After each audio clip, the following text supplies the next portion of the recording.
Nakapag-Baguio ka na ba? Raging, umaga na nang dumating tayo ng Baguio. Madulas yung daan kaya dahan-dahan lang tayo. Masasabi mo doon na nasa Baguio ka na kapag nakita mo na ang tunnel na to.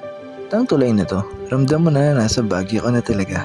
At fog agad ang bubungad sa'yo pag-akyat mo dito. Lion's Head na hindi kumpleto ang Baguio mo pag di ka rin nakapunta dito. Sabihin din natin ng mainit-init at masarap-sarap na strawberry taho ni Kuya. SM Baguio, walang aircon pero napakalamig sa lugar na to.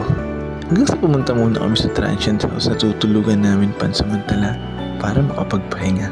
Grabing tubig nila dito, parang madaming yelo. Unang gala, Valley of Colors agad.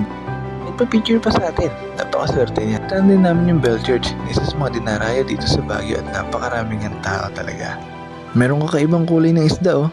Burnham Park, nasa sobrang daming activities, hindi na namin alam ng uunahin namin. Good Taste, isa sa mga dinarayong kainan dito sa Baguio. Ang dami nilang mag-serve.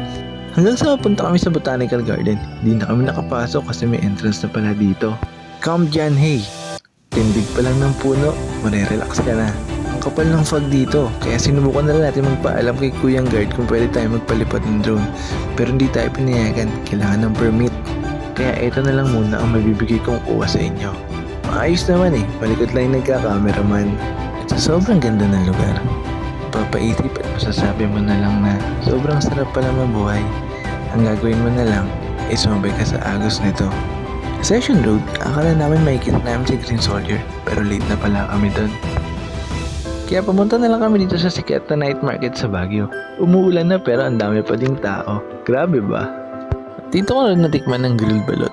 Grabe, ang dami pala talagang sili nito. Hindi ko kaya. Kaya ikaw, anong kwentong Baguio mo? Kwento mo naman dito. Share mo din yung mga naging experience mo sa Baguio. Hanggang dito na lang. Keep safe ang lahat.